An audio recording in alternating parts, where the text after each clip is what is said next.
Online Pocketbook. Lumapag ang chopper na sinasakyan ko sa isang malawak at bakanteng lote. Pribado ang lugar at may mataas na bakod sa paligid, bagay na ipinagtataka ko kung bakit ako narito at bakit dinala dito ng tauhan ni Vigor. Tanging ang maliit na kubo ang nakita kong nakatayo sa dulo. Wala akong nakikitang dahilan para pumunta dito, dahil wala rin namang naghihintay na sasakyan nang bumaba ako sa helicopter at sumayad ang paa ko sa lupa para ihatid sa kung saan. Sumunod po kayo sa akin, ma'am. Magalang sasabi sa akin ng armadong lalaking may hawak na baril. Kuya, bakit dito po ninyo ako dinala? Saan po tayo pupunta? Magkasunod na tanong ko. Utos po ni Boss Vigor. Tipid na sagot ng kaharap ko. Kinakabahan man ay wala akong ibang nagawa kung hindi ang sumama sa kanya. Kahit nakakaramdam ako ng matinding pag-aalala at panghihina, minabuti kong ihakbang ang mga paa ko para sumama sa kanya. Agad umalis ang helicopter na naghatid sa amin. Bago ako pumasok sa maliit na pintuan, nakita kong may pinindot ang lalaking kasama ko na para bang intercom at pagkatapos ay may kinakausap siya. Pumasok na po kayo, ma'am, utos nito. Ang akala kong bahay kubo ay isa palang elevator. Hindi ko ito napansin dahil sa unang tingin ko ay isa lamang itong maliit na bahay. Pero may tagong silid pala, at biglang gumalaw ang sahig nang nakapasok na kami kung saan kami sumakay ng lalaking kasama ko, papunta sa kung saan. Isang malaking pintuan na sa tingin ko ay gawa sa metal ang bumungad sa mata ko nang tumigil ang elevator na sinakyan namin. Alam kong nasa ilalim ito ng lupa at sigurado ako dito, dahil pababa ang galaw ng elevator na sinasakyan namin ng kasama ko. Nagulat ako na may ganito pala kagandahang bahay sa ilalim ng lupa. Hindi ako makapaniwala dahil modern ito at hindi may kakailan na napakayaman ng may-ari. Wala itong pinagkaiba sa malaking bahay ni Russell nang biglang bumukas ang pintuan at pumasok kami. Isang magandang babae ang sumalubong sa akin at sinabi sa lalaking kasama ko na ihanda ang silid na tutuluyan ko. Hi, I am Amara, kapatid ako ni Vigor, nakangiting pakilala sa akin ng babaeng kaharap ko. Hindi nga maikakailang magkapatid sila dahil magkamukha silang dalawa. Girl version si Amara ni Vigor, kaya napanatag ako na ligtas ako dito. Pero hindi mawala sa isipan ko ang pag-aalala para sa buhay ng mga kapatid ko. Paano kung sina Alona at Vito naman ang puntahan ng mga taong nagtangka sa buhay namin ni Riza, dahil natakasan namin sila sa hospital? Wala silang kalaban-laban, kapag sila naman ang pagbalakan na gawa ng masama ng ama ni Russell. Alam kong hindi magdadalawang isip ang matandang iyon na saktan sila. Dahil nagawa ng tutukan ng baril ng mga tauhan niya si Vito sa school. Para mapapirma lamang ako sa annulment papers na dala ng abogado niya. Inosente ang mga kapatid ko. At madaling magtiwala sa ibang tao. Kaya talagang nag-aalala ako para sa safety nilang dalawa. Nahihiyang ngumiti ako sa kay Amara. Salamat sa pagpapatuloy mo sa akin dito sa bahay mo, Amara.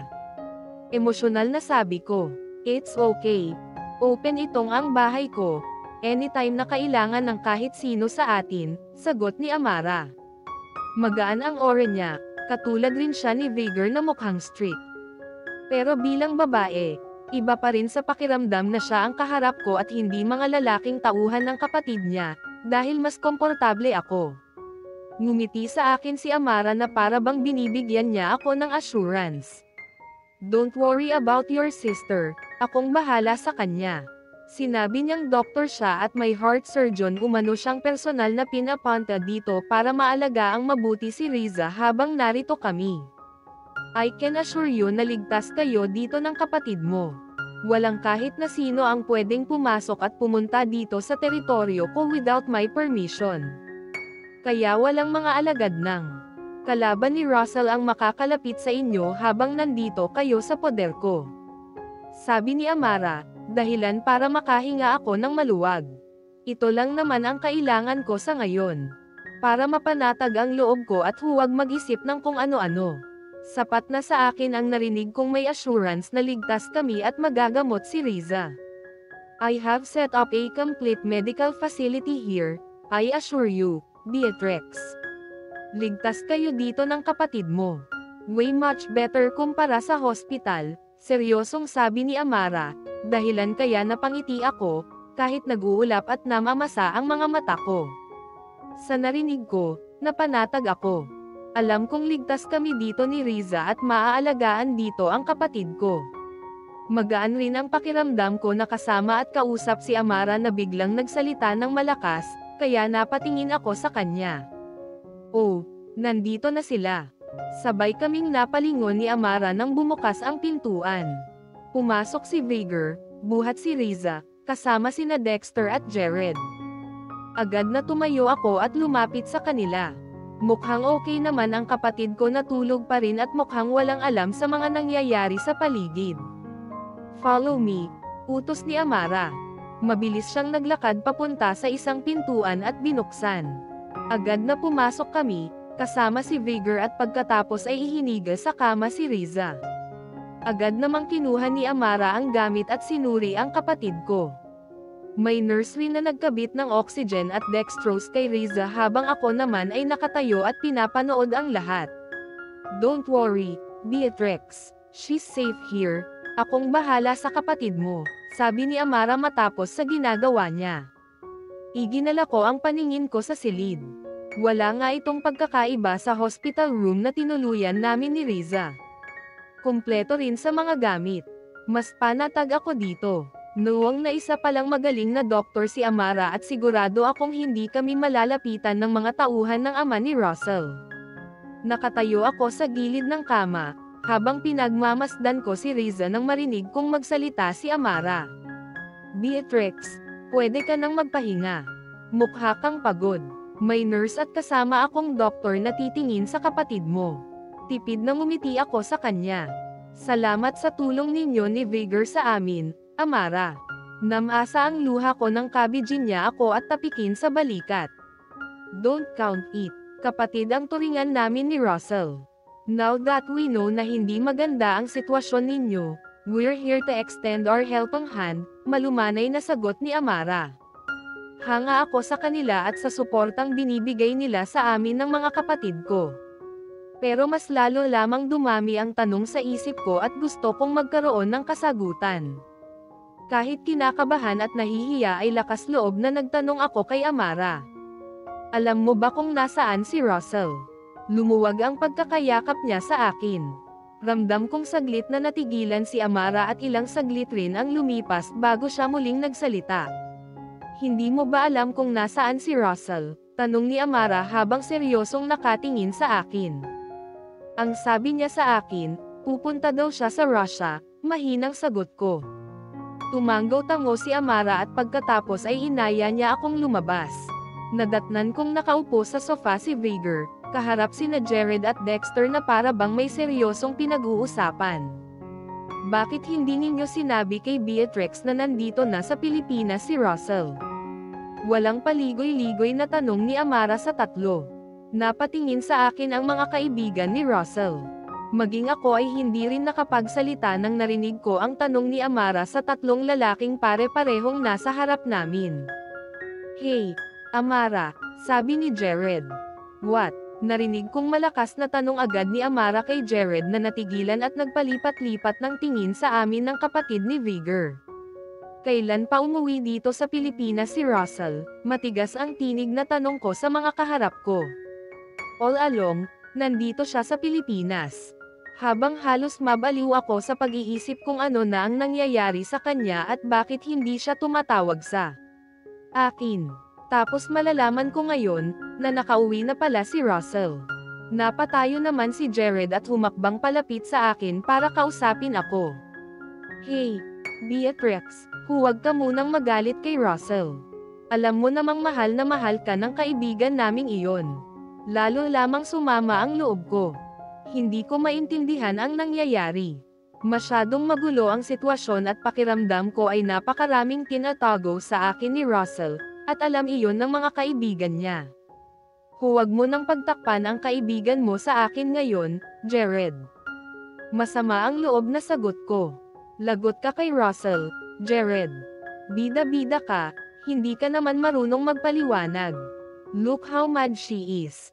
Bigla ay sabad ni Dexter na ngayon ko lang narinig na nagsalita. Alam kong hindi ko maitago sa kanila ang sama ng loob at disappointment na nararamdaman ko ngayon. Kaya ginagawa nila ang lahat para pagtakpan ang magaling na kaibigan nila. Hindi namin siya sinusubukang pagtakpan, Beatrix. Hindi lang kayang humarap ni Russell sa'yo ngayon. He's not stable, paliwanag ni Dexter. Nabaling sa kanya ang paningin ko at hindi ko napigilan ang sarili kong magtanong. Anong ibig mong sabihin na hindi siya stable ngayon? Malinaw na nakita ko kung paano nagkatinginan ang mga kaibigan ni Russell. Para bang nag-uusap sila gamit ang mga mata, pero wala naman akong narinig na kahit ano mula sa kanila. He's injured. Napakaraming injury ang natanggap ni Russell sa buong katawan niya. Ni hindi siya makagalaw sa kanyang kama. Halos hindi siya makapagsalita nang ma-rescue namin siya. Seryoso at nakatingin sa akin na paliwanag ni Dexter. Awang ang bibig na nagpalipat-lipat ang tingin ko sa mga kaibigan ni Russell, bago nagkaroon ng lakas ng loob na magtanong sa kanila. Diyos ko, anong nangyari? Napatikip ako ng umawang na bibig ko. Para pigilan ang hikbing gustong kumawala sa bibig ko. Halo-halo ang emosyon na nararamdaman ko ngayon tapos ganito pa ang nalamam ko. Hindi ako handa na maririnig ang ganitong balita mula sa kanila, dahil kahit minsan, never na sumagi sa isipan ko na ganito pala ang nangyari kay Russell. Panatag ako noon dahil ang sabi lang naman niya sa akin ay may inaayos siyang problema sa Russia. Sit down, Beatrix, utos ni Vigor sa akin. Dahan-dahan akong umupo, katabi ni Amara habang hindi mapakali at halos hindi makapag-isip ng maayos. Narinig kong tumikim si Vigor at tumingin sa mga kaibigan na para bang naghihintay ng signal mula kina Jared at Dexter para magsalita. Gumanti ang Lineage clan sa ginawang pagbaril ni Russell kay Karen. Natrap nila siya, at pinilit nilang pumirma sa annulment, para matuloy ang kasal nila ni Karen, pero nagmatigas siya. Dalawa lang ang pagpipilian niya sa araw na iyon, ang mabuhay o mamatay. At pinili niyang hindi pumirma sa mga dokumento. Lalo na at nakita niyang may pirma muna. Mas gugustuhin niya pang mamatay sa kamay ng kanyang kaaway, kaysa pumayag sa alyansa sa pagitan ng kanyang angkan at angkan ng kanyang karibal. Pakiramdam ko ay biglang lumaki ang ulo ko. Hindi ako makapaniwala na ganito pala ang sitwasyon. Wala akong kaalam-alam na halos mamatay na pala sa Russia si Russell. Dahil lamang sa lintik na kasal na gusto ng ama niya. Ibig sabihin, kasal nga kaming dalawa ni Russell, mahinang bulong ko. Alam kong narinig ito ng mga kaibigan niya, dahil muli ay nakita kong nagkatinginan na naman sila, pero lahat ay nag-iwas ng tingin nang makitang tumingin ako sa kanila. Tahimik rin si Amara sa tabi ko na mukhang walang alam tungkol sa tunay na sitwasyon namin ni Russell.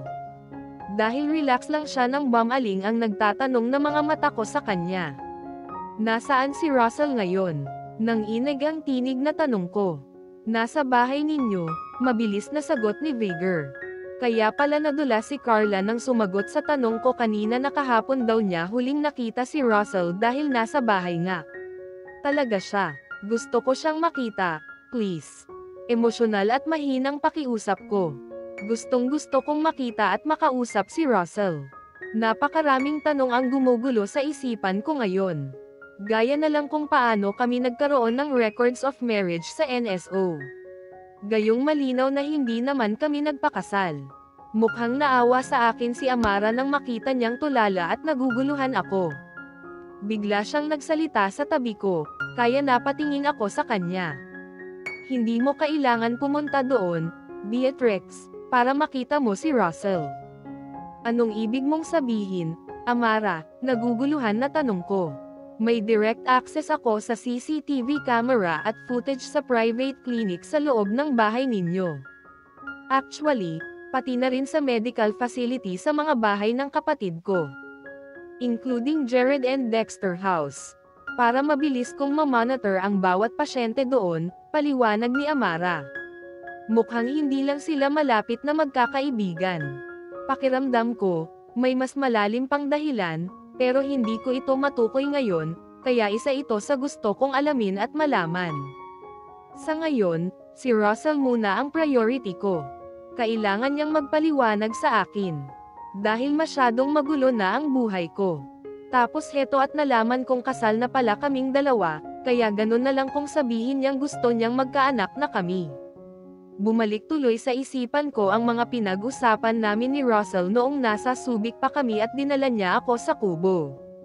Malapit sa tabing dagat, may tinanong siya sa akin, tungkol sa kung sakaling ako daw ba ang nasa posisyon ng asawa ng kaibigan niya at nalaman kong kasal na kaming dalawa, ano ang magiging reaksyon ko.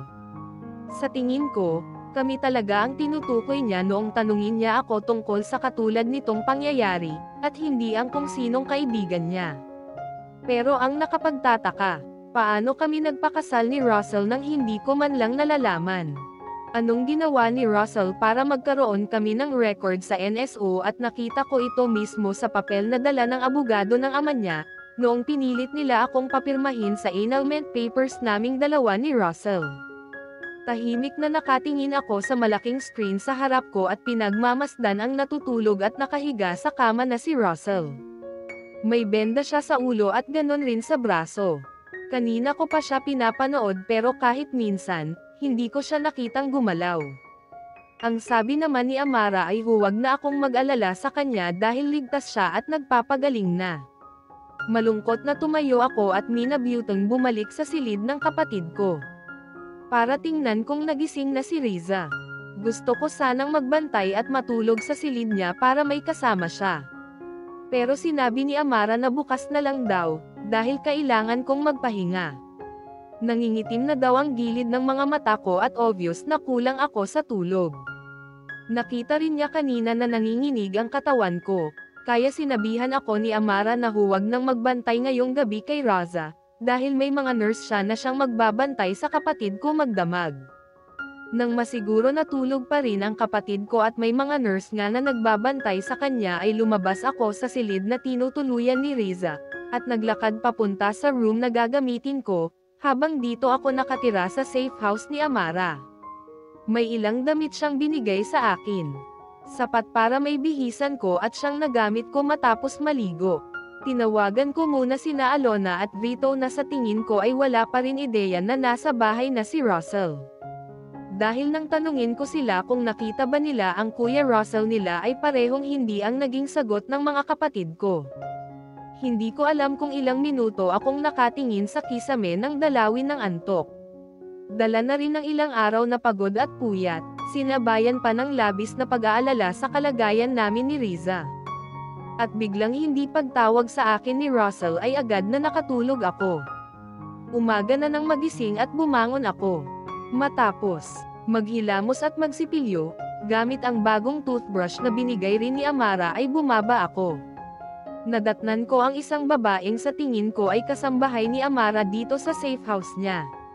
Agad na ngumiti siya sa akin at binati ako at sinabing ipaghanda umano ako ng almusal. Hindi ako tumanggi dahil nakakaramdam na rin ako ng gutom. Halos hindi kasi ako nakakain ng maayos kagabi dahil sa mga nangyari. Kaya ngayon, ramdam kong kumakalam na ang sikmura ko. Habang naghahanda ang kasama ko dito sa bahay para sa almusal namin ay pinuntahan ko muna ang silid na kinaroroonan ni Riza, para tingnan kung gising na siya. Nadatnan kong may kasama siyang dalawang babaeng nurse. Agad nila akong binati nang makitang pumasok ako, kaya sinuklian ko ng tipid ng ngiti. Good morning, Ate Bea. Mahina at paos ang tinig na bati sa akin ni Riza. Ngumiti ako sa kapatid ko at hinaplos ang ulo at buhok niya. Kumusta ang pakiramdam mo? Agad na tanong ko kay Riza. Mabuti naman po, ate. Kumain na po ako at uminom rin ng mango juice. Napangiti ako dahil nakikita kong masigla ang bawat ngiti ng kapatid ko. Isa ito sa happiness ko. Ang nakikitang masaya si Riza at unti-unting lumalakas. Sige, magpahinga ka muna, ha? Kakain lang ako ng almusal, palom ko sa kapatid ko. Matapos kumustahin ang lagay niya ay lumabas ako sa silid na tinutuluyan ni Riza. Sa ngayon, wala muna akong dapat isipin dahil nakikita ko namang maayos ang kondisyon ng kapatid ko. At inaalagaan talaga ng mga nurses na kasama namin dito sa bahay ni Amara. Matapos kumain ay tinawagan ko si Honey. Mabuti na lang at agad sinagot ng kaibigan ko ang tawag ko, makalipas ang 2 ring. Na-miss mo na ba ako, kaya ang aga mong tumawag, Bea? Malakas ang tinig na tanong ni Honey nang sagutin niya ang tawag ko. Oo naman, pero may itatanong kasi ako sa'yo, Honey, sagot ko na sinundan ng malalim na buntong hininga. Bukod sa kasal sa simbahan, may iba pa bang process para masabing legal na mag-asawa ang 2 tao?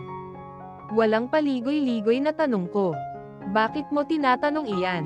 Gusto mo bang pikatin si Russell? Nako, Bea, magpabuntis ka muna sa kanya, para malakas ang alas mo, madaldal na sagot ni Honey. Mapait na natawa ako. Ito rin ang gusto ni Russell. Pero hindi kami makakabuo dahil halos 1 taon akong nag-pills. Last month lang ako tumigil. Pero sigurado naman akong wala pang laman ang tiyan ko, dahil dumating ang buwan ng dalaw ko. Mabuti na nga lang at nangyari iyon 1 linggo bago umalis papuntang Russia si Russell. Bago siya umalis ay tapos na ang menstruation ko, kaya bumawi si Russell at ilang araw na nang ulit sa akin. Seryoso ako, Honey. Paano nga? May ideya ka ba? Magkasunod na tanong ko. Well, maliban nga sa church wedding, pwede naman na civil. Pupunta kayo sa judge yata, Bea, o kaya mayor. Doon kayo magpapakasal. Iyan lang ang alam ko, paliwanag ng kaibigan ko.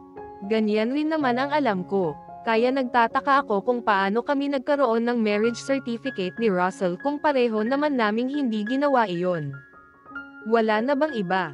Frustrated na tanong ko kay Honey. Alam mo, Beatrix, may napanood akong mga shotgun wedding. Basta pumirma sa certificate ang babae at lalaki ay pwede na. I mean, kasal na sila.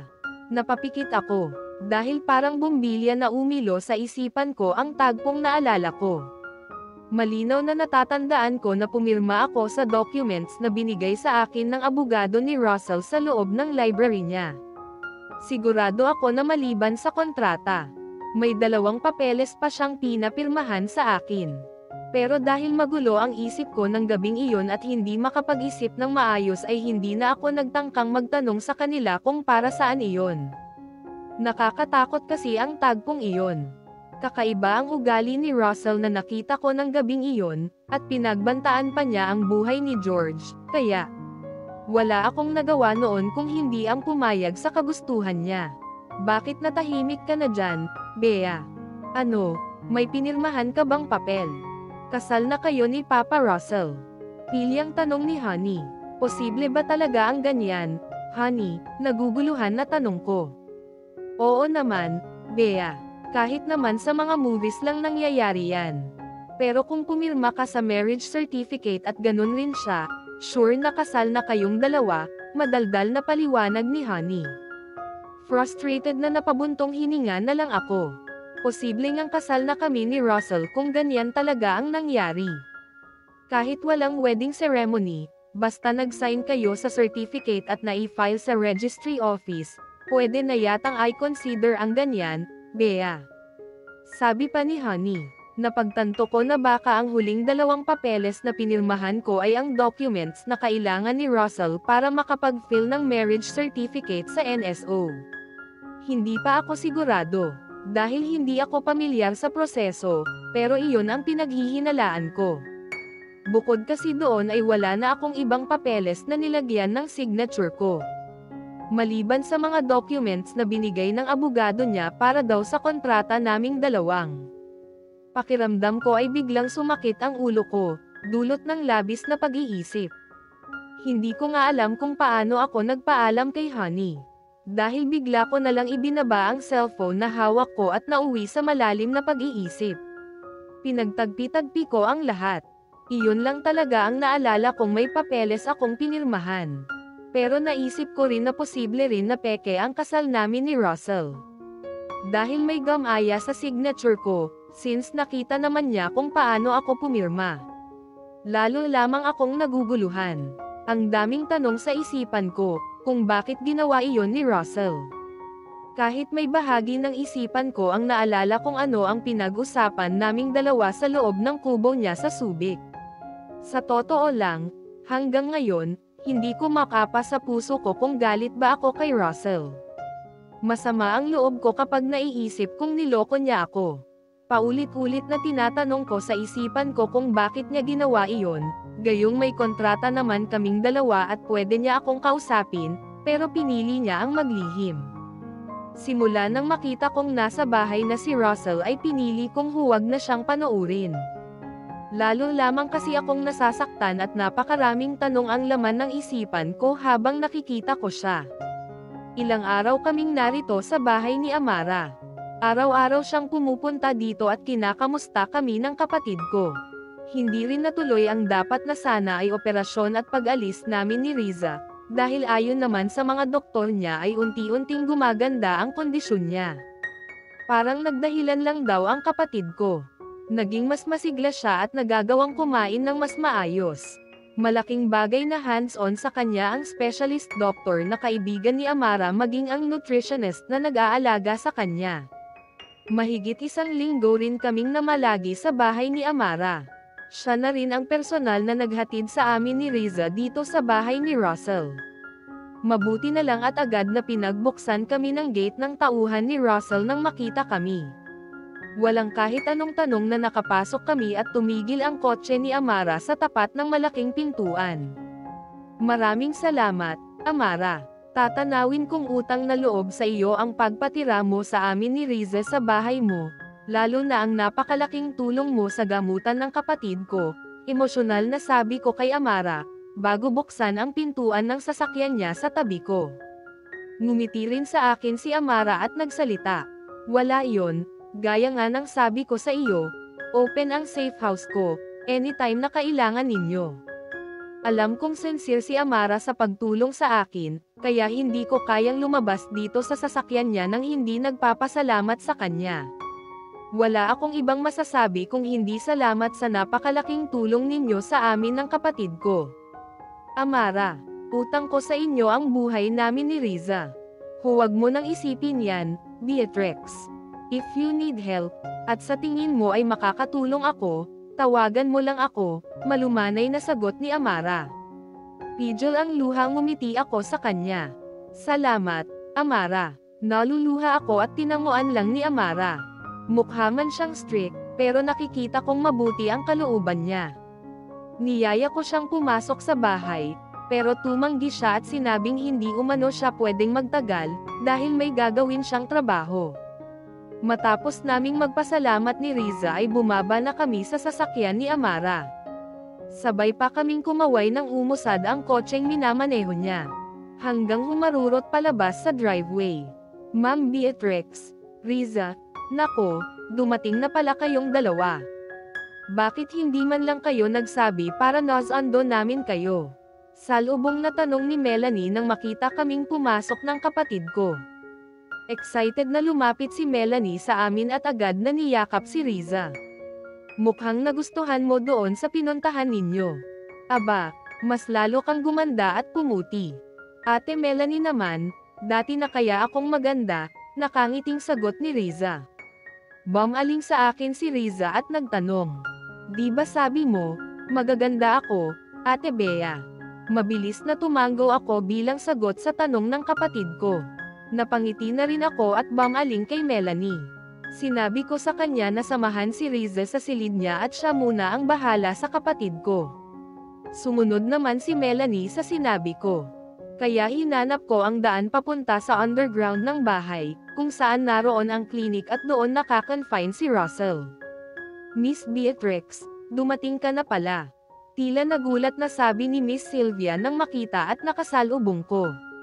Mukhang hindi niya inaasahan na makikita ako ngayon dito sa bahay. Wala kasing makakaalam na uuwi na kami ni Riza. Lalo na at hindi ako tumawag sa kahit na sino sa kanila, para ipaalam kung nasaan kami, dahil iyon ang sabi ni Naviger at Amara. Dahil sa nangyari sa loob ng hospital, Kaya talagang nag-iingat kaming maglabas ng kahit anong information tungkol sa kung nasaan kami. Lalo na at pinagbantaan na ang buhay namin ng kapatid ko. Opo, kada rating ko lang, tipid na sagot ko. Saan po ang daan papunta sa klinik? Nakita kong saglit na natigilan si Miss Sylvia, na para bang nagdadalawang isip kung sasabihin sa akin. Alam kong nandito si Russell since last week pa, kaya okay lang na sabihin mo sa akin, dahil nakita ko rin naman po sa CCTV footage. Hindi agad nakasagot si Miss Sylvia. Pero kalaunan ay sinabing nasa garden daw ang amo niya at may kasamang bisita. Walang palom na tumalikod ako at malalaki ang mga hakbang na naglalakad papunta sa bahagi ng bahay na sinabi ni Miss Sylvia. Narinig ko pang tinawag niya ang pangalan ko, pero hindi ako tumigil at itinaas ko lang ang kanang kamay ko para pigilan siyang sundan ako. Malayo pa lang, nakita ko nang nakatayo si Russell at nakatalikod kasama ang isang magandang babaeng kausap niya. Mukhang nagtatalo sila, pero hindi ko marinig kung ano ang pinag-aawayan nilang dalawa. Mabagal ang hakbang na lumapit ako sa kanila. Hindi pa ako napapansin ng dalawa hanggang sa nagawa kong makalapit ng ilang hakbang ang pagitan sa kanila. Look, Russell, alam mong wala akong ibang pupuntahan, itatakwil ako ng parents ko, kapag nalaman nilang buntis ako. Narinig kong sabi ng babaeng kausap ni Russell. Nagpahid siya ng luha habang hawak ni Russell ang braso niya. Alam mong impossible ang gusto mong mangyari. Hindi kita pwedeng pakasalan, Diana. Napako ang mga paa ko sa kinatatayuan ko. Hindi ko nagawang kumilos at magsalita para sana tawagin si Russell. Bigla ay naduwag ako at nawala ang lakas ng loob na kanina lang ay meron ako. Alam mong ako ang perfect woman for you, para matigil na si Tito Clavia, Russell. Once he found out na buntis ako at dito nakatira sa poder mo, titigil na siya sa panggugulo sa'yo. Tiyak na matutuwa siya kapag nalaman niyang magkakaapo na siya. Ilang saglit na katahimikan ang lumipas bago ko narinig na nagsalita si Russell. Fine, you can stay here, hanggang lumabas ang bata, then after that, saka natin ipa-DNA para makasiguro tayo. Gumuhit ang kakaibang sakit sa dibdib ko habang nakikinig sa usapan nilang dalawa. Alam ko sa sarili kong hindi ko kayang magtagal sa kinatatayuan ko. Lalo na at nanlalabo ang paningin ko. Saka ko lang napagtanto na umiiyak na pala ako, dahil nag-uunahan na bumagsak ang mga luha sa nanlalabong mga mata ko. Takip ng kanang kamay ang bibig na humakbang ako ng mabilis palayo sa kanila at piniling pumasok sa loob ng bahay na parang walang nangyari. Sa kwarto ni Vito ako tumuloy at nagkulong. Saglit na sinilip ko si Rize sa silid niya at nang masiguro na ayos na siya ay muli akong bumalik dito sa room ng kapatid ko. Kahit halos walang lakas ang mga paa ko ay pinilit kong maglakad para makarating dito. Ayaw kong may makakita sa akin sa labas na miserable ang kondisyon ko. Ayaw kong magpaliwanag sa kahit na sino sa mga kasama namin dito sa bahay. Kapag may nagtanong kung anong nangyari sa akin at bakit ako umiiyak ng ganito. Dito sa apat na sulok ng silid ni Vito ay malaya akong umiiyak ngayon. Habang nag-iisip kung ano ang mabuti kong gawin. Gulong-gulo na ang isip ko.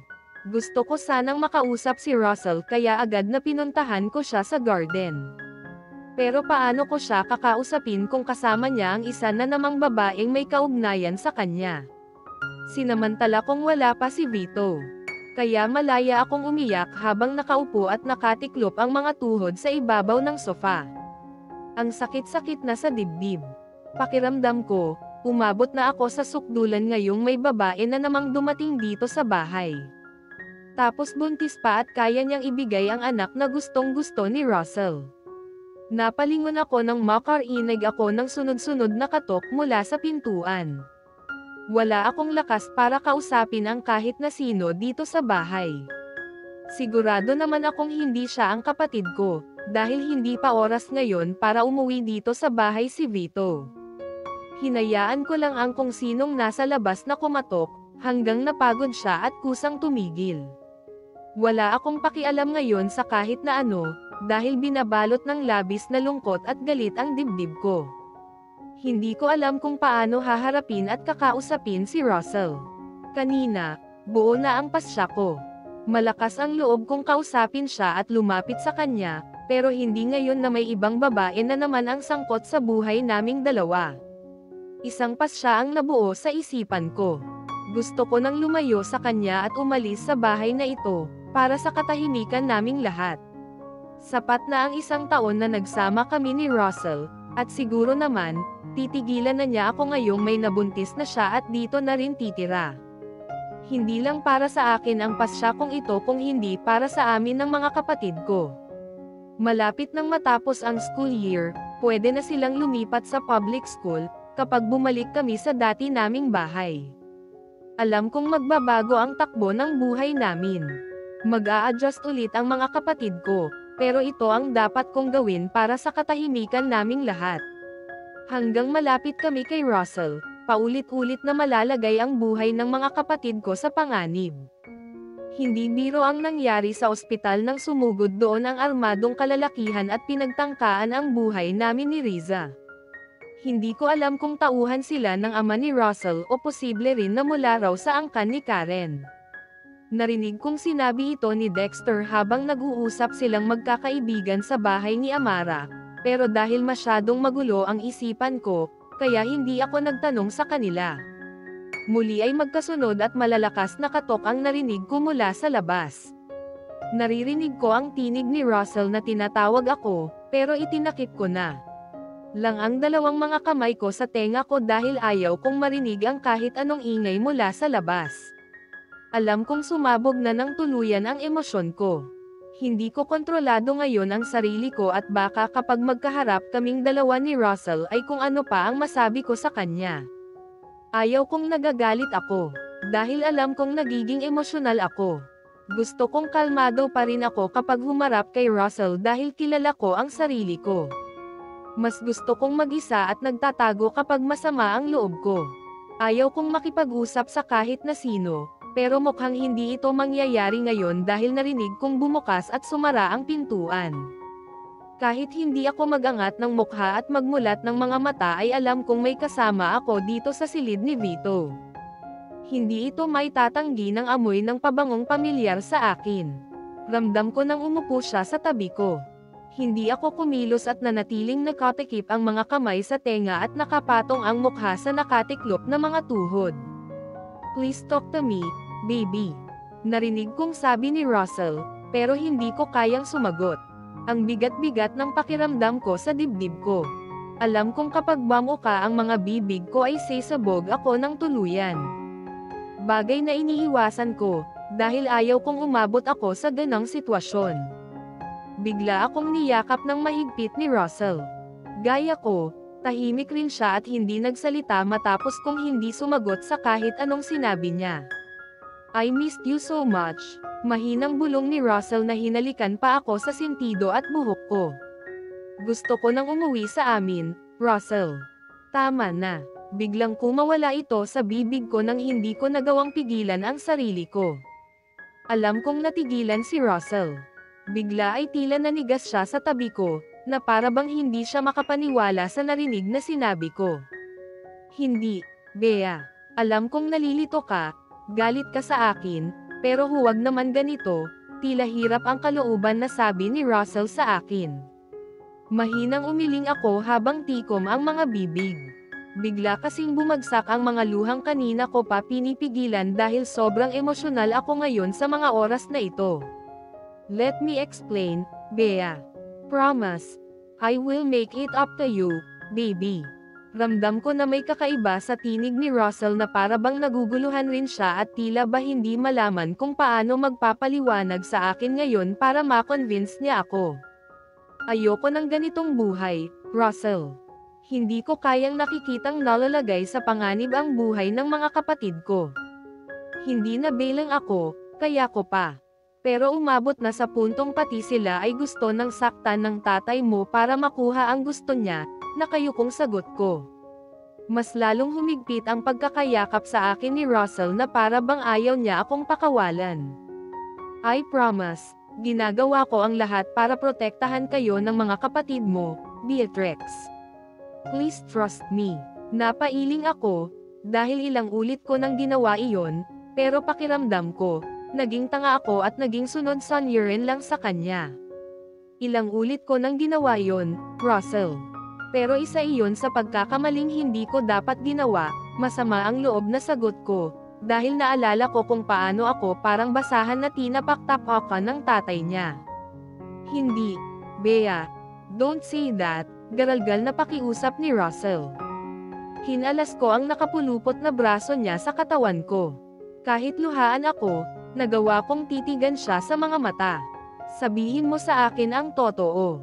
Paano tayo nagpakasal, ha? Anong ginawa mo? Tinik mo ba ang signature ko, o baka pinapirma mo ako sa papel na akala ko ay bahagi ng kontratang pinapirmahan mo sa akin noong gabing tinakat mo ako para makuha mo ang gusto mo? Galit at masama ang loob na tanong ko kay Russell. Baby, please listen to me. Marahas na napailing ako at pinutol ko ang sinasabi ng katabi ko. Nakinig ako sa iyo, Russell. Pero ano na namang kasinungalingan ang sasabihin mo sa akin ngayon para makontrol mo ako? I am sorry, baby. Maniwala ka sa akin, mahal kita. Puno ng emosyon na sabi ni Russell sa akin. Hindi pagmamahal yan. Ang selfish mo na ginamitan mo ako ng pera at koneksyon mo. Para mapasunod mo sa gusto mo at para makontrol mo ako, Russell. Malakas na sanggal ko sa kanya. Tuluyan nang naputol ang maikling pagtitimpi ko. Sumabog na ang halo-halong emosyon na nararamdaman ko simula pa noong isang linggo. Sabihin mo ng selfish ako, but I can't let you go, Beatrix. Narinig kong pinal na sabi ni Russell. Panay ang paggalaw ng ulo habang paulit-ulit na umiling-iling na tiningnan ko sa mga mata si Russell. Disappointed ako hindi lang sa kanya, kung hindi maging sa sarili ko dahil naging mahina ako. Ano pa ba ang gusto mo sa akin, Russell? Masama ang loob na tanong ko. Hindi ka pa ba nagsasawa sa katawan ko? Kaya kahit marami ka namang babaeng naghahabol at nagkakandara pa sa iyo ay ayaw mo akong pakawalan. Gusto mo bang maghubad ako sa harap mo ngayon, para masatisfy ka at nang matapos na tayo? Babukasara ang mga bibig ni Russell hanggang nakita kong napatiim bagang nang marinig ang huling tanong ko. Huwag kang mag-isip ng ganyan, Bea, huwag, sabi ni Russell. Tumigas ang ekspresyon ng mukha niya. Hindi ko alam kung dinadaya ba ako ng mga mata ko, pero para bang may kakaibang emosyon akong nakitang dumaan sa mga mata niya. Kasal na tayo, at hindi magbabago yan. It's not just about your body, hindi lust, but pure love at kahit anong mangyari, you will remain my wife. Mapait na napailing ako sa tabi niya. Mali ka, Russell. Pumirma na ako sa annulment papers at alam kong hindi sasayangin ng tatay mo ang pagkakataong iyon. Para ipakasal ka sa iba, kaya para sa kabutihan nating lahat, tama na, Russell. No, Bea. No matter what happen, hindi tayo maghihiwalay, matigas na sagot ni Russell. Huwag mong isipin na iwan ako, Bea, kasi hindi mangyayari iyon. Lalo lamang akong nanlumo sa narinig ko. Ano pa ba ang gusto niya? Napakarami namang babae ang naghahabol sa kanya, kapantay ng estado niya sa buhay at tanggap ng ama niya. Pero bakit ako? Hindi ako bagay na pwede mong ariin kung gusto mo, Russell, puno ng sama ng loob na sagot ko. Ang sakit-sakit sa dibdib. Hindi ko na kayang pigilan pa ang sarili ko kaya napaiyak na naman ako. Muli ay naramdaman ko na namang niyakap ako ni Russell at marahang hinagod ang buhok at likod ko. Bigyan mo lang ako ng oras, Bea. Magiging maayos rin ang lahat, bulong niya sa akin. Pakiusap, huwag mo akong iwan ng ganito. Lalo lamang akong nakakaramdam ng labis na sakit. Mahalaga sa akin si Russell, pero masyadong magulo at complicated ang relasyon na meron kaming dalawa. Ayaw ko rin siyang iwan. Mahal ko siya, pero ano ba ang tama sa sitwasyon ko ngayon? Kung buhay at kaligtasan ng mga kapatid ko ang kapalit ng pagmamahal ko sa kanya. Masakit sa part ko ang gagawin ito. Pero lalo lamang akong nasasaktan na kasama siya at nakikita ko ang mga babaeng ginagawa ang lahat, makuha lang siya. Kahit pabuhay ng mga inosenteng tao, gaya ng mga kapatid ko ang kapalit. Hindi ko kayang mabuhay sa mundong ginagalawan mo, Russell, humihikbing sabi ko. Kung ganon, hayaan mo na ako ang mabuhay sa mundo mo, baby. Kaya kung iwan ang lahat ng ito, huwag ka lang mawala sa akin, puno ng emosyon na sagot ni Russell. Lalo lamang akong napaiyak dahil sa mga narinig kong sinasabi niya. Hirap na hirap ang kalooban ko at natatakot akong magkamali na naman ako ng pasya ng dahil sa kanya. Tama na muna, Russell, please. Napasinok na sagot ko. Gamit ang likod ng palad na pinahid ko ang mga luhang nag-uunahan na bumagsak sa basang pisngi ko. Nakakainis, ayaw nilang tumigil at kahit anong pagpipigil ang gawin ko ay kusang nalalaglag sa mga mata ko. Bibigyan kita ng space kung yan ang gusto mo, Bea. Pero hindi kita kayang bitawan, kaya't wag mo nang isipin yan, mahinahong sabi ni Russell. Hindi ako sumagot at nag-iwas ng tingin sa kanya. Decided na akong umuwi sa bahay namin, pero bakit ayaw niya akong pakawalan, kahit may ibang babae na ang pinatira niya dito sa bahay niya. Ayoko ng gulo, Russell. Stop it, Bea. Mabilis at malakas na sabi ni Russell kaya natigilan ako. Tumaas ang tinig niya at mukhang nauubos na rin ng pasensya sa akin. Kung dati natatakot ako sa kanya kapag ganito si Russell pero hindi ngayon. Anong gagawin mo kung ayaw ko? Pipilitin mo ba ulit ako? Masama ang loob na tanong ko. Just please, listen to me, baby. Hindi ka aalis dito sa bahay natin, walang aalis, hindi ako papayag na mangyari iyon, Bea. Ramdam ko ang determinasyon sa tinig ni Russell. Mukhang kahit magmakaawa ako sa kanya, hindi niya ako papayagang umalis dito sa bahay niya. Tinakpan ko ang tenga ko, mas lalo lamang sama-sama ang loob ko dahil sa mga naririnig kong sagot ni Russell. Hindi pagmamahal ang nararamdaman mo para akin, Russell. Kung hindi obsession. Dahil dyan, nagawa mo akong takutin para pumayag na maging bedwarmer mo. Pero masyado kang tuso. Nagawa mo akong papirmahin sa marriage certificate natin, kahit hindi ko alam. Sa tingin mo, gugustuhin ko pang manatili dito at makasama ka, kung alam kong niloloko mo ako, ha? Ilang minuto na ang nakaraan simula nang lumabas dito sa silid ni Vito si Russell at iniwan akong mag-isa, pero hindi pa rin ako gumagalaw sa kinauupuan ko. Nakatutok lamang ang mga mata ko sa sahig, habang walang tigil at patuloy na naglalandes ang bumagsak na mga luha sa pisngi ko. Alam kong hindi maganda ang kondisyon ko ngayon at ayaw kong datnan at makita akong ganito ng mga kapatid ko. Siguradong magtatanong sila at mag-aalala sa akin, kaya kahit mahirap, pinilit kong pakalmeyan ang sarili ko. Nasa mahirap na sitwasyon man ako ngayon, pero hanggat kaya kong itago ay gagawin ko. Mga bata pa ang mga kapatid ko. Mahirap para sa kanila na maunawaan ang ganitong problema at ayaw kong nang dahil sa akin ay mag-alala pa sila. Mabigat ang pakiramdam na tumayo ako at pumasok sa CR. Napatingin ako sa malapad na salamin sa harap ko katapat ng sink para maghilamos. Mugto na ang mga mata ko. Magulo ang buhok at ang dull ng ekspresyon ng mukha ko. Nakatulong ang malamig na tubig para kahit paano, maging presko ang pakiramdam ko.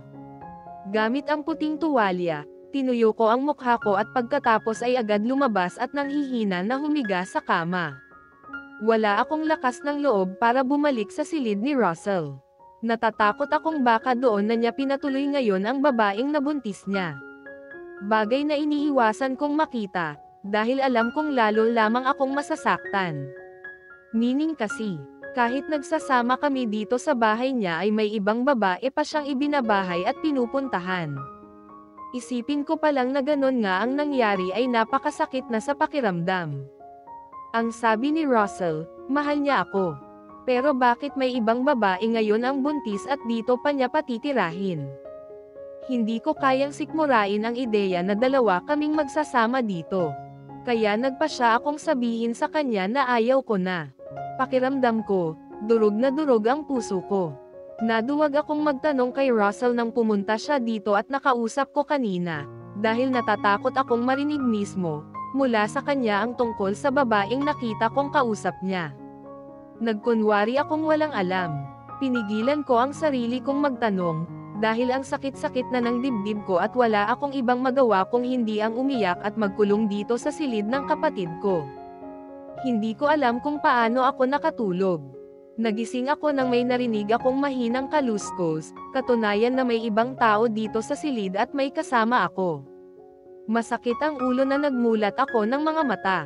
Dumating na pala si Vito mula sa school na siyang bumungad sa akin nang magising ako. Gising ka na pala, ate. Bea. Nakangiting sabi sa akin ng kapatid ko. Ngumiti ako sa kanya at bumangon. Anong oras na, Vital? Sapo ang makirot na sintido na tanong ko. Past 6 o'clock na po, ate. Sagot naman ng kapatid ko, matapos tumingin sa suot na relo sa braso. Gabi na pala, time na para sa hapunan at kailangan ko na rin puntahan si Riza sa silid nila ni Alona. Pinuntahan mo na ba sa room niya si Riza? Vito, muling tanong ko. Abala sa ginagawang homework niya ang kapatid ko. Ganito siya kapag narito sa bahay, inuuna ito, bago manood ng movies o kaya naman ay gumawa ng ibang bagay. Agad namang sumagot si Vito at tumango pa sa akin. Opo, Ate Bea, natutulog po si Bunso kanina nang dumating kami ni Alona, kaya hindi na muna namin ginaisang. Mabigat ang pakiramdam na bumaba ako sa kama at lumapit sa kapatid ko, para tingnan kung anong ginagawa niya. Sige. Pupuntahan ko muna si Riza sa silid nila ni Alona. Ngumiti sa akin si Vito at tumango. Pumasok muna ako sa CR para maghilamos. Tahimik ang buong kabahayan nang lumabas ako sa silid ni Vito at naglalakad para puntahan si Riza sa room nila ni Alona. Wala akong nakita, kahit isang kasambahay at maliwanag ang paligid dahil na rin sa nakabukas na ilaw sa hallway. Mabilis na kumatok ako sa pintuan ng silid ng mga kapatid ko at agad namang pinagbuksan ni Melanie na siya palang nagbabantay kay Riza. Pasok po kayo, Ma'am Beatrix, nakangiting iniaya sa akin ni Melanie. Tipid na ngumiti ako sa kanya at habang nakatingin ang mga mata kung saan nakahiga ang kapatid ko. Kumusta si Riza? Tanong ko kay Melanie. Maayos naman po, ma'am. Magana siyang kumain ng tanghalian. Pati hapunan at nainom na rin po niya ang lahat ng gamot niya kanina. Nakahinga ako ng maluwag at napanatag ang loob ko. Malaking bagay na narito kami sa poder ni Russell ngayong may sakit na naman si Riza, dahil naalagaan siyang mabuti. Hindi rin kami hirap sa medical treatments at bills niya at may maayos na bahay. Kaya lang, panganib rin ang hatid nito sa amin, habang dito kami nakatira. Isang malalim na buntong hininga ang pinakawalan ko, habang mahinang naglalakad palapit sa ang hinihigan ni Riza. Komportable siya at inaalagaan namin, kaya sana gumaling na siya ng tuluyan. Ang sabi naman ni Amara, 4 times a week, pupunta dito sa bahay ang mga doktor ni Riza para personal na bisitahin siya. Lumingon ako kay Melanie at nagtanong nang hindi ko nakita ang isa pa sa mga kapatid ko. Si Alona, nakita mo ba? Agad namang sumagot si Melanie na nakangiti sa akin. Bumaba po, Ma'am Beatrix, para maghapunan. Salamat, Melanie. Ngumiti ako sa kanya at dahan-daang umupo sa sofa. Bukod sa masakit ang ulo ko, nakaramdam na rin ako ng gutom. Dahil sa nangyari kanina, hindi man lang ako uminom ng kahit tubig. Hindi rin pala ako kumain ng tanghalian at nakatulog ng ilang oras. Melanie, si Russell, nakita mo ba? Tanong ko sa kasama ko. Hindi po, ma'am. Dito po ako sa room ni Riza naglagi. Simula kaninang dumating po kayo, agad na sagot ni Melanie. Kailan dumating ang babaeng bisita ni Russell kanina? Muling tanong ko kay Melanie. Saglit na nangunot ang noo ng kaharap ko at pagkatapos ay napangiti. Si Miss Diana po ba? Oo, tipid na sagot ko. Narinig ko rin kasi ang pangalan ng babaeng iyon na binanggit ni Russell kanina, kaya alam ko na siya ang tinutukoy ni Melanie. Kagabi po, ma'am. Dito po yata siya pansamantalang tutuloy, kasi binigyan ni Miss Sylvia ng silid na tutuluyan, madaldal na sagot ng kaharap ko. Ibig sabihin, hindi sa silid ni Russell tutuloy ang babaeng iyon. Saang silid? Formal na tanong ko at agad namang sinagot ni Melanie. Sa guest room po sa dulo, ma'am. Malayo ang distance ng guest room na sinabi niya, kumpara sa silid ni Russell. Nagtataka ako kung bakit doon tumuloy ang babaeng iyon at hindi sa kwarto ni Russell. Dahil nagugutom ako, wala akong ibang option kung hindi bumaba sa ground floor. Nadatnan kong tapos nang kumain si Alona na agad akong binati nang makita niya akong dumating. Ate Bea, okay ka lang ba? May pag-aalala sa tinig na tanong ng kapatid ko. Nakatingin siya sa mukha ko. Kaya nakaramdam ako ng awkwardness, lalo na at alam kong namumugto ang mga mata ko. Oo, bumawi lang ako ng tulog. Kasi ilang gabi akong napuyat, kaya namamaga tuloy ang mga mata ko. Mabilis na paliwanag ko kay Alona, dahil alam kong magtatanong na naman siya. Hindi ko kasi alam kung saan kayong hospital lumipat, para sana nasamahan kita, ate. Wala ka tuloy kapalitang magbantay sa gabi kay Bunso, para makatulog ka sana ng maayos kahit minsan lang. Ngumiti ako sa kapatid ko at ginulo ang mahabang buhok niya. Huwag mo nang isipin yan, nakauwi na kami at tapos na yon. Isa pa, nakabawi na rin naman ako ng tulog, nakangiting sagot ko. Sige, ate, basta magsabi ka kapag may maitutulong kami ni Vito ha. Mabilis na tumango ako habang nakangiti. Sige, umakyat ka na sa room mo. Kakain muna ako ng hapunan, sabi ko kay Alona, na nagpaalam na sa akin na aakyat na. Nakahinga ako ng maluwag nang makalayo sa akin ang kapatid ko. Dahil hindi na siya nagtanong pa. Kumirot na naman kasi ang sentido ko at nakaramdam na naman ako ng panlalabo ng mga mata, kaya napapikit ako habang sapo ang noo. Hindi talaga maganda kapag nalilipasan ako ng gustom, tapos sobrang stress pa ako, dahil sa mga nangyari sa loob ng ilang araw na lumipas. Ito ang iniiwasan ko, dahil malimit ganito ang nararamdaman ko kapag hindi ako kumain, tapos hindi pa maganda ang pakiramdam ko. Ma'am Beatrix, okay ka lang ba?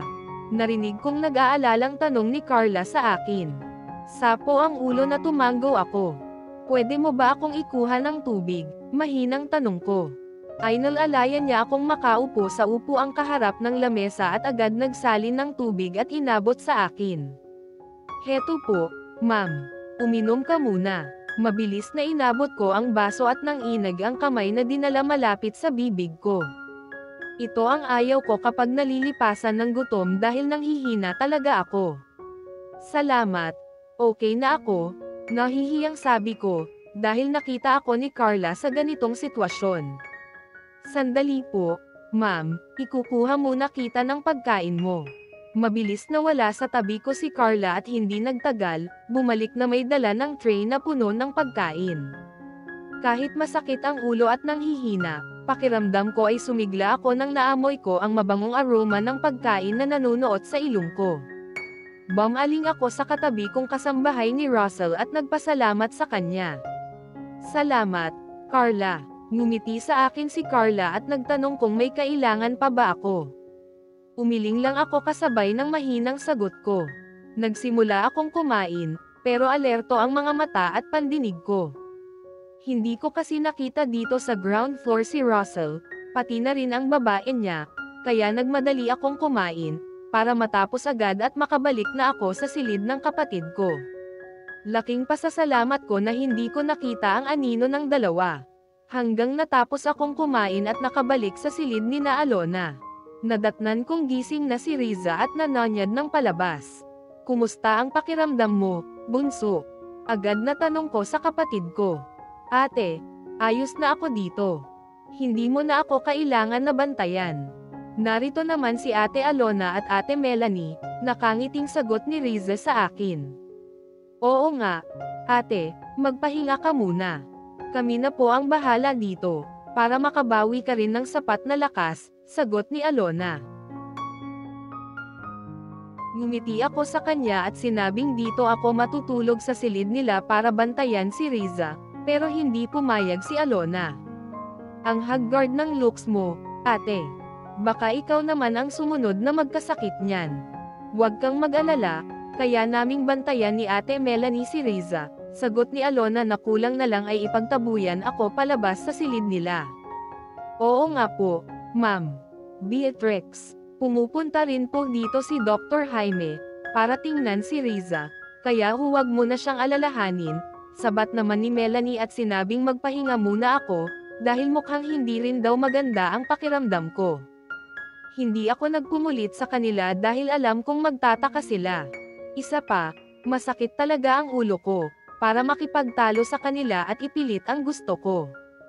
Pero nag-aalangan akong bumalik sa silid namin ni Russell at doon matulog. Nahihiya rin kasi akong matulog sa silid ni Vito. Siguradong magtataka siya kapag bumalik ulit ako doon. Kahit naman kasi maliit ang bahay na iniwan sa amin ng mga magulang ko, may sarili pa rin siyang silid dahil mga babae kami. Wala tuloy akong ibang option kung hindi ang bumalik sa silid ni Russell. Urong sulong at hindi sigurado kung bubuksan ko ba ang pintuan. Hanggang sa may narinig akong tinig ng mga nag-uusap na kasambahay mula sa hallway, kaya mabilis na itinapat ko ang daliri ko sa sensor, para bumukas ang pintong kaharap ko.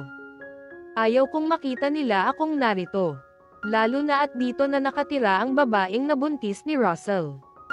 Ayaw kong magpaliwanag sa kahit kanino. Kaya para tuloy akong magnanakaw ng pinili kong pumasok sa silid. Humihingal na napatingin na lang ako kay Russell nang nadatnan kong nakaupo siya sa sofa, kaharap ang laptop niya at nakatingin rin pala sa akin. Ang awkward sa pakiramdam ngayong nakatingin sa akin si Russell. Maghapon ko siyang iniiwasan, pero heto at kaharap ko ngayon. Are you okay, Beatrix? Tanong ni Russell na siyang unang nagsalita sa aming dalawa. Siguro ay napansin niya ang awkwardness na nararamdaman ko at mabilis na paghinga ko, dahil basta na lang ako nagmamadaling pumasok dito sa silid niya. Tumanggo lang ako at hindi nagsalita ng kahit ano. Tikom ang bibig na iniwan ko siya at pumasok sa CR para maligo. Kailangan ko ito, dahil ang lagkit na ng pakiramdam ko sa katawan ko. Dahil alam kong kasama ko dito sa silid si Russell, kaya mabilis akong natapos maligo. Kinakabahan kasi ako na baka bigla siyang pumasok dito sa CR at abutan akong hiyubot-hubad. Hanggat kaya kong umiwas, gagawin ko. Agad na pumasok ako sa wardrobe at nagsuot ng damit. Isang makapal na t-shirt at mahabang pajama ang sinuot ko. Wala akong balak isuot ang nighties na karaniwang sinusuot ko sa gabi, dahil hindi ako komportableng matulog katabi siya ngayon. Kumuha ako ng makapal na kumot at unan at pagkatapos ay mabilis na naglatag sa sahig. Wala akong pakialam kung anong isipin ni Russell, pero hindi ko kayang tumabi sa kanya ngayon. Isipin ko palang na sa tuwing aalis siya ay doon kay Diana siya pumupunta, kaya hindi man lang siya tumatawag sa akin. Kumukulo ang dugo ko kapag ganito ang pumapasok sa isipan ko. Nag-iinit ang ulo ko at kung ano-anong masamang bagay ang naiisip ko. Which is alam ko na hindi healthy para sa peace of mind ko. Hindi nagtagal, naramdaman kong lumapit si Russell sa akin.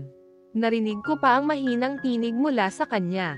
Alam kong hindi niya nagustuhan ang ginawa ko, pero wala na akong pakialam kung ano ang isipin niya. Nagre-rebeld ang isip ko. Ganito talaga siguro kapag gaya kong matagal na nagtitimpi kaya ngayon, nahihirapan ako, dahil tuluyan ng sumabog ang sama ng loob na matagal ko na palang kinikimkim. Sa kama ka matulog, Bea, at hindi dyan sa sahig. Narinig kong sabi ni Russell. Hindi ako kumilos at sumagot. Nanatili akong nakapikit at tikom ang bibig.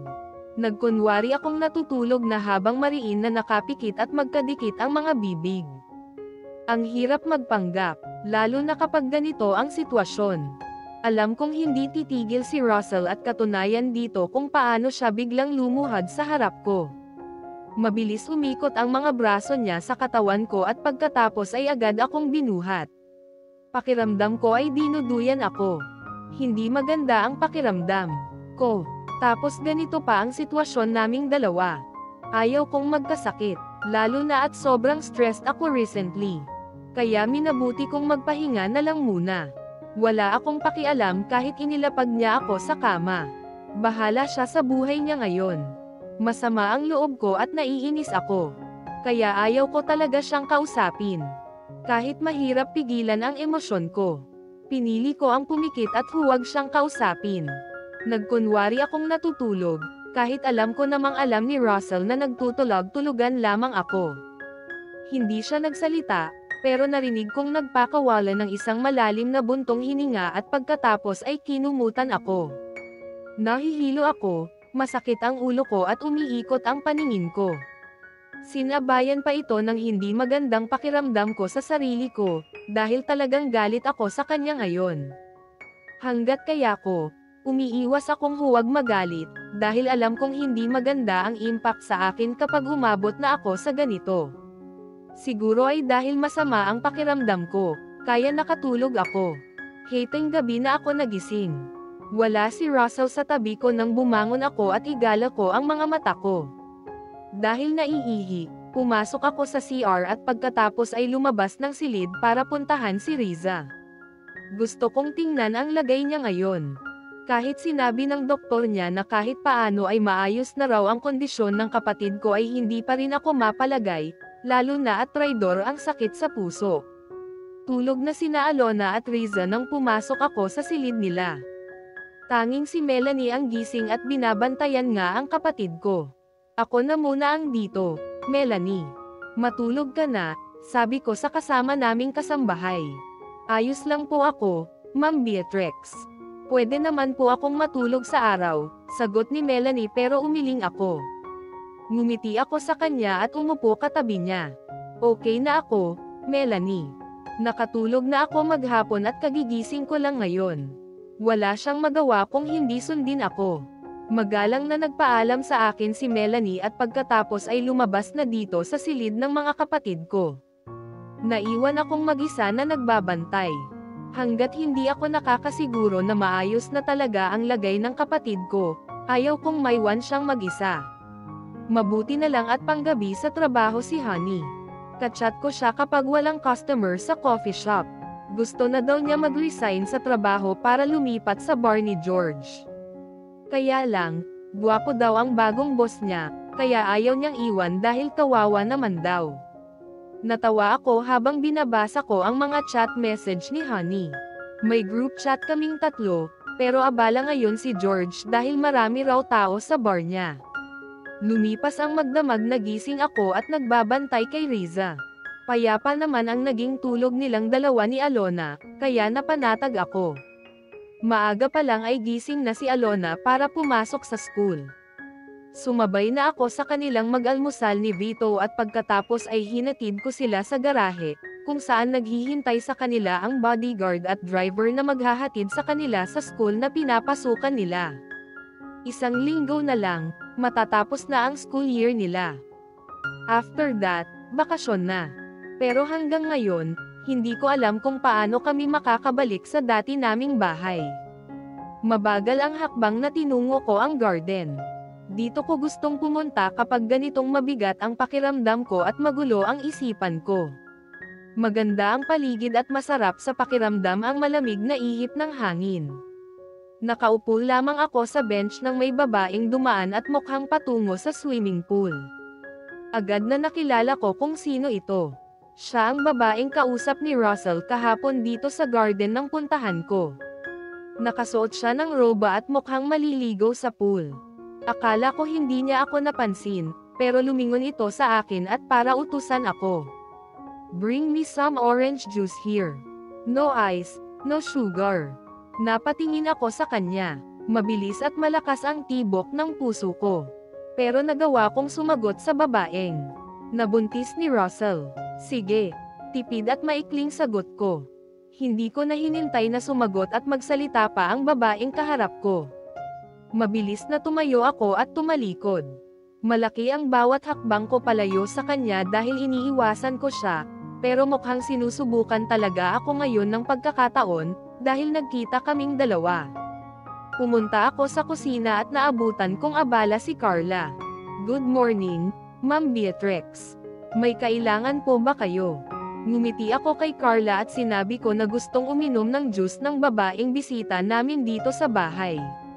Nako, ma'am, hindi ko gusto ang hilatsa ng mukha ng babaeng iyan, pabulong na sabi ni Carla sa akin. Kahapon, akala mo siya ang may-ari dito sa mansyon kung utos-utusan kami.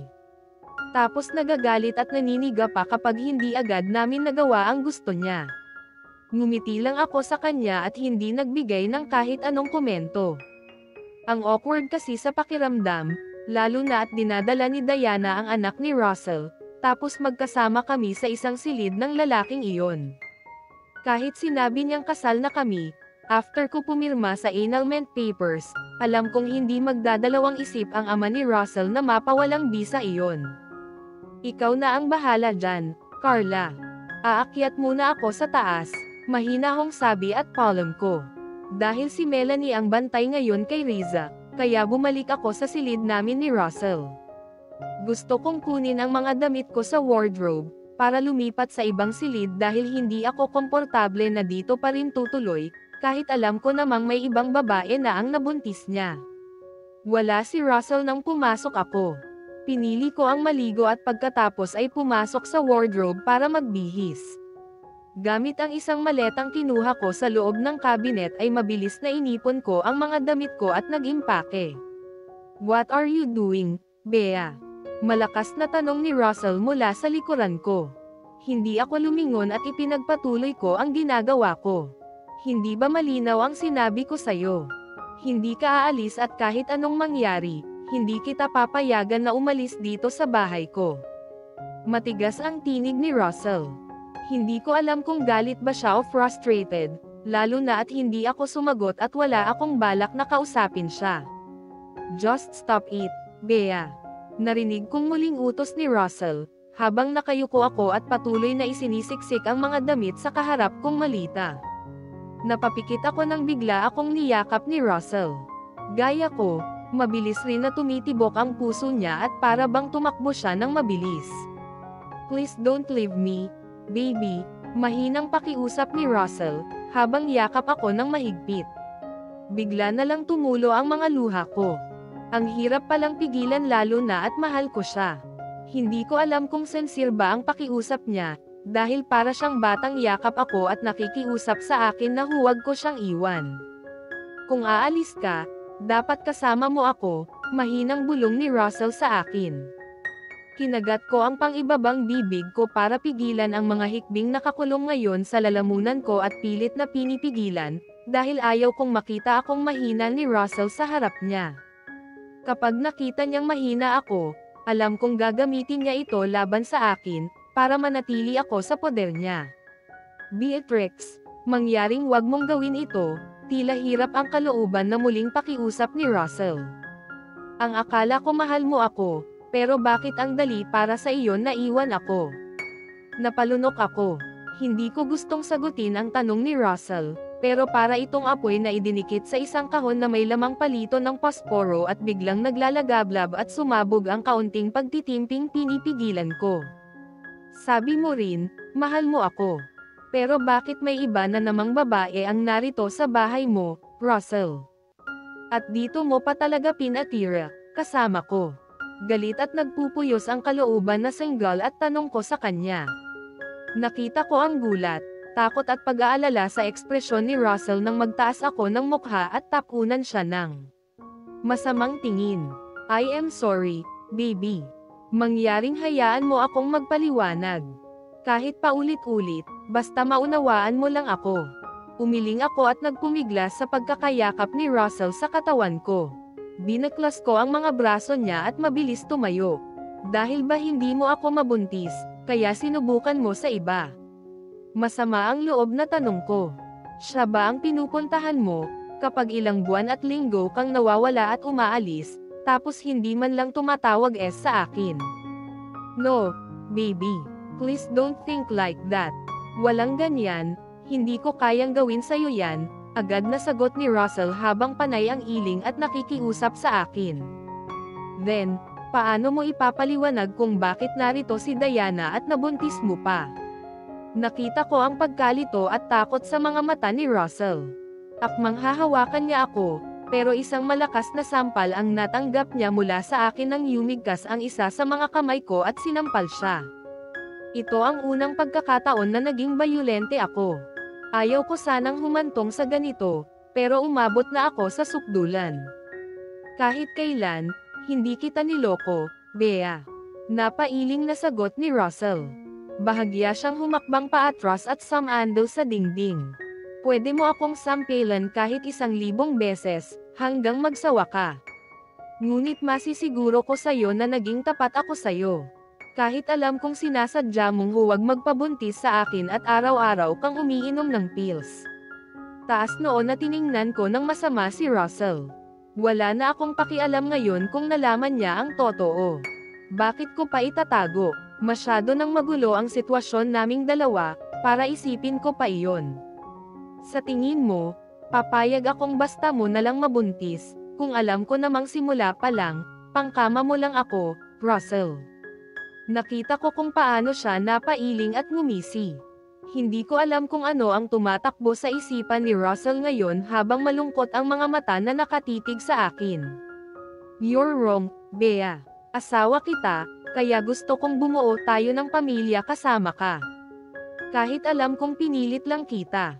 Umaasa ako na one day, magagawa mo rin akong tanggapan. Pero hindi tama na ako ang paghinalaan mong ama ng batang pinagbubuntis ni Diana, dahil kahit tumigil ka pa sa pag-inom ng lintik na pills mo, hindi kita mabubuntis dahil hindi ako pwedeng maging ama. Naguguluhan ako kung bakit ganito ang sinabi ni Russell. Nakatayo lamang ako, kaharap niya, habang nakatitig sa kanya at hindi nagawang sumagot at magsalita. Sandaling katahimikan ang namagitan sa aming dalawa at walang kahit na sino ang nagsalita, hanggang napaupo ako sa sahig at yumuko, sapo ang ulo at tahimik na umiiyak. Naguguluhan ako.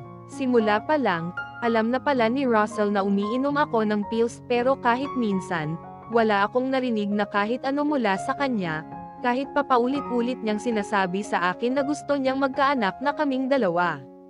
Siguro ay gusto ni Russell na kusa akong tumigil sa pag-inom ko ng pills, kaya hindi niya ako pinilit na mabuntis. Pero sa sitwasyon namin, masisisi ba niya ako kung ganito ang ginawa ko? Gusto ko lang naman na protektahan ko lang ang sarili ko at naninigurado lang ako. Lalo na at masyadong complicated ang sitwasyon naming dalawa. Hindi ko naman alam na kasal na pala kami, kaya ko ginawa iyon. Pero hindi rin dahilan yon, para itanggi niya na siya ang ama ng batang pinagbubuntis ni Diana, dahil malinaw na narinig ko iyon kahapon habang nag-uusap silang dalawa sa garden. Hindi ko nagawang pigilan ang sarili ko at napahagulhol ako ng iyak. Litong-lito na nga ako, heto at harapan na nagsisinungaling pa sa akin si Russell. Makikinig naman ako kung aaminin niya, hindi ganitong ginawa pa niya akong tanga, dahil ang akala niya, wala akong alam at hindi ko narinig ang pag-uusap nilang dalawa ng babae niya. Kahit hindi ako nagangat ng mukha, alam kong lumabas dito sa wardrobe si Russell. Wala man akong narinig na kahit ano mula sa kanya, pero ramdam ko ang bawat hakbang ng mga paa niya palayo sa akin. Ang bigat-bigat sa dibdib. Hindi ko na alam kung ano pa ang paniniwalaan ko sa mga oras na ito. Walang pakialam sa paligid na umiyak ako habang nakasalampak sa sahig. Hindi ko nga alam kung gaano katagal akong ganito at kahit masakit na ang likod at batok ko sa posisyon ko ay hindi ako tumayo man lang. Kung hindi pa nagring ang cellphone ko ay hindi ako matatauhan. Tumatawag pala si George, pero wala akong lakas para makipag-usap sa kanya ngayon.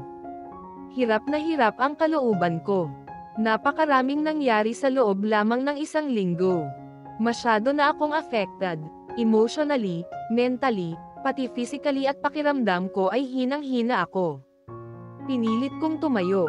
Hindi ko nga nagawang isara ang kinuha kong malita at hinayaan na nagkalat ang mga damit at gamit ko sa lapag. Bumalik ako sa kama at nahiga.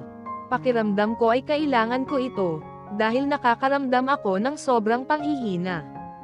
Ukhang na tuluyan akong nagkasakit at hindi talaga maganda ang pakiramdam ko nang nagising ako.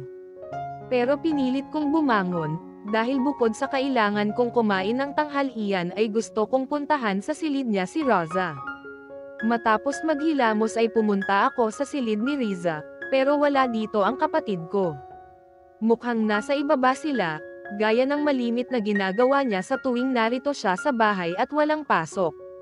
Nasa sala nga si Riza nang abutan kong nanonyad kasama si Russell. Hindi sana ako lalapit sa kanila, pero nakita ako ng kapatid ko at tinawag ako. Ate Bea, may sakit ka ba? Tanong ni Riza nang lumapit ako sa kanila. Wala naman. Bakit? Mahapdi ang lalamunan na tanong ko. Namamaga kasi mata mo, tapos mukha kang matamlay, seryosong sagot ng kapatid ko habang nakatitig ang maliit na mga mata sa akin. Nag-iwas ako ng tingin at pilit na ngumiti sa kapatid ko, kahit hindi maganda ang pakiramdam ko. Nagdahilan agad ako kay Riza. Bumawi kasi ako ng tulog. Maghapon at magdamag akong natulog simula kahapon nang umuwi tayo, kaya ganito ang mata ko. Mabuti na lang at hindi na nagtanong pa si Riza sa akin. Tinalikuran ko siya at hindi tinapunan man lang ng tingin ang lalaking katabi niya. Ramdam kong sinundan niya ako ng tingin, dahil narinig kong sinabi ni Riza na baka raw matuno ako habang nakatingin sa akin si Russell. Kahit walang ganang kumain ay pinilit ko ang sarili ko. Ayaw kong magkasakit at maging pabigat sa lahat, kaya inubos ko ang laman ng pinggan sa harap ko, kahit wala akong nalasahan at basta nalang nilunok ang mga pagkaing sinubo ko at sabay lagok ng tubig. Ayos ka lang ba, Ma'am Beatrix? Tanong ni Carla na napansin marahil ang pananamlay ko. Oo, maikling sagot ko. Inilapag ko ang basong ginamit ko at tumayo na. Walang lingon-likod na naglakad ako palabas at tinungo ang garden. Ito ang paborito kong spot ng bahay, pero malas ko, dahil narito na naman pala ang babaeng ayaw kong makita. Hey, come here, tawag sa akin ni Diana. May kailangan ka ba? Formal na tanong ko. Imbes na sagutin nito ang tanong ko, pinasadahan niya ako ng tingin na para bang sinusuri niya ang kabuuan ko. Who are you? Halos magdikit ang magandang hugis ng kilay na tanong ni Diana sa akin. Beatrix, tipid na sagot ko. Ikuha mo nga ako ng malamig na tubig at masyadong mainit ang panahon, nauuhaw ako, and make it quick. Ayaw kong naghihintay, mataray na utos ni Diana sa akin. Okay, walang ganang sagot ko. Muling itinaas ni Diana ang hawak na magazine habang nakaupo sa isa sa mga upuan dito sa garden. Muli ay bumalik ako sa kusina at kumuha ng tubig na hinihingi ni Diana. Dahil wala akong nakitang kasambahay. Kaya wala akong ibang option kung hindi bumalik sa garden para ihatid mismo sa babae ni Russell ang tubig na hinihingi niya. Tahimik at walang kibo na inilapag ko sa maliit na lamesang katabi ng inuupuan ni Diana ang basong dala ko at pagkatapos ay humakbang palayo sa kanya. Hey, you know what? Ang bastos mong babae ka. Hindi ka ba marunong gumalang man lang? Masungit na sabi ni Dana sa akin. May kailangan ka pa ba? Kuyom ang kamao na tanong ko, habang pinipigilan ang sarili ko. Tumaas ang kanang kilay ni Diana at inirapan ako. Oo, pero ayaw kong nakikita ang pagmumukha mo sa paligid ko. Baka maging kamukha mo pa ang magiging baby ko. Walang palem na tinalikuran ko siya. Mabuti nang lumayo ako sa kanya, dahil hindi ko gusto ang tabas ng dila niya at baka hindi ako makapagtimpi at kung ano pa ang masabi ko sa kanya. Muling umakyat ako sa silid ni Russell at inayos ko ang laman ng maletang kinuha ko at pagkatapos ay hinatak palabas at tinungo ang katabing silid na nakita kong hindi nakalok kanina. Hindi ako nagpaalam sa kahit kanino na dito ako tutuloy. Basta na lang ako pumasok at mabilis inilock ang pintuan. Mas mabuti na ito para makalayo ako pansemante kay Russell. Baka ngayong ginawa ko ito ay makapag-isip ako ng tama. Simula nang pumasok ako dito ay hindi na ako lumabas pa. Matagal akong nakaupo sa ibabaw ng malapad na kama, habang nakatitig ang mga mata ko sa singsing na suot ko at nasa palasinsingan ko. Ang ganda sanang pagmasdan nito. Kumikislap ang mga bato sa palibot ng malaking diamond sa gitna. Pero alam kong hindi ito nababagay sa akin, kaya walang pagdadalawang isip na hinubad ko at ipinasok sa nakitang kong drawer na katabi ng kama. Sa ngayon, hindi ko muna ito isusuot dahil lalo lamang akong nasasaktan kapag nakikita ko ito.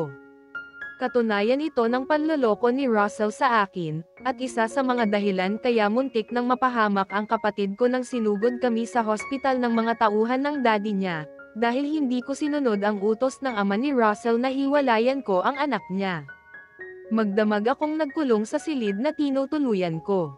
Hindi ako nagsabi kahit kanino na narito ako kaya walang pumunta dito para gisingin akong maghapunan. Umaga na nang lumabas ako ng silid para puntahan ko si Riza. Tulog pa ang kapatid ko dahil nanood daw ng palabas kagabi at medyo late na nakatulog. Palabas na sana ako ng silid nang pumasok ang doktor ni Riza na si Dr. Jaime. Saglit na kinausap ko siya at tinanong sa kondisyon ng kapatid ko. Nang nakalabas na si Dr. Jaime ay bumaling ako kay Melanie at nagtanong. Nasa ibaba ba si Dana? Tanong ko kay Melanie na siyang kasama ni Riza. Ayaw ko kasing makita ang babaeng iyon at ginagawa akong alila at utusan niya. Wala po ma'am. Narinig ko siyang nagtanong kay Miss Sylvia kung bakit hindi daw siya pwedeng pumasok sa loob ng silid ninyo ni Sir Russell, mahinang sagot ni Melanie. Napairap ako. Inaasahan ko ito, kaya nga kusa na akong umalis sa silid ni Russell dahil hindi ko gustong may ibang pupunta doon na naroon ako.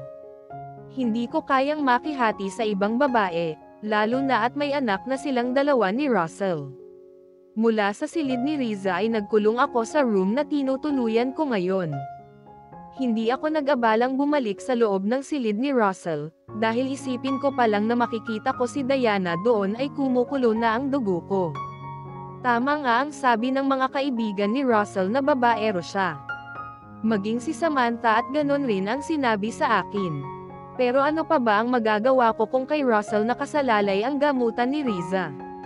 Kung sana ay magaling na ang kapatid ko, pwede ko na sana silang ay uwi sa bahay at alam kong walang magagawa si Russell doon. Hindi ako sanay na nagkukulong lamang dito sa silid, kaya lalo lamang sumakit ang ulo ko at ang mga kalamnan ko. Wala na akong ibang ginawa kung hindi matulog, kumain at mahiga. Kaya ang bigat ng pakiramdam ko sa katawan ko.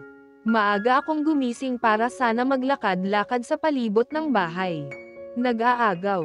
Ang dilim at liwanag. Pero mas gusto ko ito, dahil sigurado akong hindi pa bababa ng ganitong oras si Diana, dahil past 7 o'clock daw kung gumising ang babaeng iyon at paboritong pumunta sa gilid ng pool, dala ang magazine at fresh juice na gusto niya. Akala ko walang tao sa sala, pero nagulat ako nang makita kong narito pala si Veigar, kasama ang mga kaibigan nila ni Russell. Good morning, Beatrix. Malakas na bati ni Jared sa akin nang makita ako. Kung hindi lang talaga kabastusan, sinimangutan ko siya, dahil hindi ko gusto ang pagngisi-ngisi niyang nakikita ko. Oh, nandito ang asawa ko. Tila nakakalokong sabi ni Russell na namumungay ang mga matang kumaway sa akin. Sinaman ko siya ng tingin at harapan na inirapan. Itsura pa lang niya ngayon, alam kong hindi na naman makausap ng maayos ang lalaking ito dahil lasing na naman. Mabuti at narito ka na, Beatrix. Sabi ni Veigar na para bang nakakita ng Santa Claus nang makita ako. Bakit? Kunot ang noon na tanong ko. Ito kasing asawa mo, naglasing tapos nakipag-away sa bar. Pag-alitan mo nga, sabat naman ni Jared. Tinapunan ko ng tingin si Russell. Kaya pala magulo ang buhok niya maging ang damit na suot dahil pumunta na naman sa kung saang bar at naglasing doon tapos napaaway pa. Veigar, anong inutos mo kay Russell almost 4 months ago nang pumunta siya sa isang klinik? Naalala kong itanong sa kaibigan ni Russell. Nakalimutan ko kasing magtanong sa kanya tungkol dito noong nasa safe house kami ni Amara, dahil nataranta ako at na kay Riza ang buong atensyon ko noon. Sa tingin ko nagkakamali ka, Beatrix. Wala akong inutos dito sa asawa mo ng kahit ano, para pumunta sa isang klinik, sagot ni Veigar sa tanong ko. Pinagmamasdan ko si Veigar. Mukha naman siyang nagsasabi ng totoo, lalo na at nagulat pa siya nang marinig ang tanong ko. Baka si Jared or Dexter, sabi pa ni Vigor. Pero parehong tumanggi ang dalawa at sinabing kahit kailan, hindi daw nila inutusan si Russell. Wala daw dahilan para pumunta sila sa isang private clinic dahil may sarili umano silang mga doktor sa bahay nila. Which is alam kong totoo, dahil nasabi rin ni Amara sa akin ang tungkol dito noong nasa safe house niya ako. Ibig sabihin, nagsinungaling na naman si Alexander sa akin. I wonder kung anong ginawa niya sa clinic na iyon, para pumunta doon at kailangan pang itago sa akin. Sinungaling talaga siya. Kahit masama ang loob ko, hindi ko naman pwedeng pabayaan si Russell ngayon. Lalo na at lasing na naman siya. Hindi ko alam kung ano ang pumasok sa utak niya at nagpakalasing na naman, tapos inabala pa ang mga kaibigan niya ng ganito kaga. Ayaw kong isipin ng mga lalaking kaharap ko na pinababayaan ko ang pasaway na kaibigan nila. Pasensya na kayo, naabala pa tuloy kayo ni Russell, na pabuntong hininga na sabi ko sa tatlo. Patawarin mo na kasi, Beatrix. Kawawa naman si Russell. Tingnan mo, mukhang kaawa-awa ang asawa mo, sabi ni Jared na ngumisi pa sa akin. Hindi ko siya pinansin, dahil naiinis ako kapag nakikita ko ang mukha niya ngayon. Nakasimangot na lumapit ako kay Russell na nakasandal lang sa sofa at nakatitig sa akin ang nanliliit na mga mata. Hoy, Russell, magpakabait ka kasi nang hindi ka nilalayasan ng asawa mo, maingay na sabi na naman ni Jared. You, shut up. Ang ingay mo, Jared. Parang batang single ni Russell sa kaibigan. Umuwi na kayo sa inyo, hinahanap na kayo ng mga asawa nyo. Napairap ako kay Russell. Ang gaspang talaga ng ugali ng isang ito. Siya na nga ang hinatid dito ng mga kaibigan niya, tapos ngayon, ganyan na lang kung ipagtabuyan niya. Huwag na ninyong pansinin itong kaibigan ninyo. Lasing kasi si Russell, kaya kung ano-ano ang mga sinasabi, nahihiyang hindyang paumanhin ko sa tatlo. Ngumiti sa akin si Vigor, habang bored na nakatingin sa amin si Dexter na ngumisi sa akin. Gusto mo bang ihatid namin siya sa room ninyo? Tanong naman ni Vigor. Iwinagayway ni Russell ang kamay at umiling-iling ang ulo. Nakakatayo pa ako, no need, Vigor. Go home. Mayabang na tumayo si Russell at susuray-suray na naglakad. Napapikit na lang ako, dahil ang tigas talaga ng ulo niya, pero wala akong nagawa kung hindi sumunod at agad nagpaalam sa mga kaibigan niya. Inis na pinindot ko ang pintuan ng elevator habang susuray-suray sa tabi ko si Russell.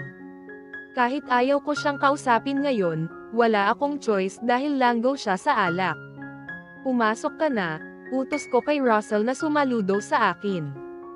Pikan na pikan ako sa nakikita kong kilos niya, lalo na ngayong kaharap ko siya at nakatayo ako sa kabilang banda ng elevator para may distansya ako sa kanya. Inangat ni Russell ang kamay na para bang inaabot niya ako, pero hindi ako kumilos sa kinatatayuan ko para lumapit sa kanya, kahit tinatawag niya ang pangalan ko. You're too far from me, baby. Mahinang sabi ni Russell na halos pabulong na lang, pero malinaw na narinig ko. Hindi ko siya pinansin at nanatiling nakasimangot na nakatayo sa kinatatayuan ko.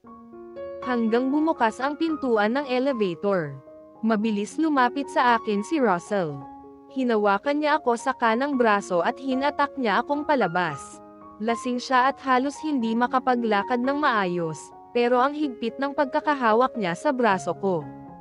Para tuloy akong batang hatek niya. Hanggang nakarating kami sa tapat ng pintuan ng silid namin at gamit ang fingerprint niya ay nabuksan. Hindi sana ako papasok pero hindi binitiwan ni Russell ang braso ko. Nagtaka ako nang may nakitang pinindot niya sa screen, pero hindi ako nagtanong sa kanya kung para saan iyon, dahil ayaw ko siyang kausapin. Let's sleep, baby. Masakit ang ulo ko, sabi ni Russell na basta na lang humiga sa kama. Walang pakialam kahit may suot pa siyang sapatos. Ang nakakainis, hindi ko gusto ang amoy ng alak sa katawan niya, kaya pakiramdam ko ay bumalik na naman tuloy ang sakit ng ulo ko. Inis na hinubad ko ang sapatos na suot ni Russell. Kahit galit ako, hindi ko naman siya pwedeng basta hayaan na lang na matulog ng ganito.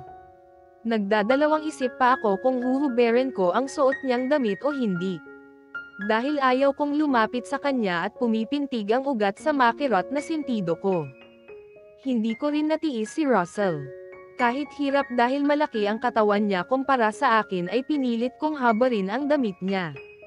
Mukhang lasing na lasing talaga ang lalaking pinagmamasdan ko, dahil umungol lang siya, habang hingal na hingal ako dahil nahihirapan akong habarin sa katawan niya ang t-shirt at jeans na suot niya.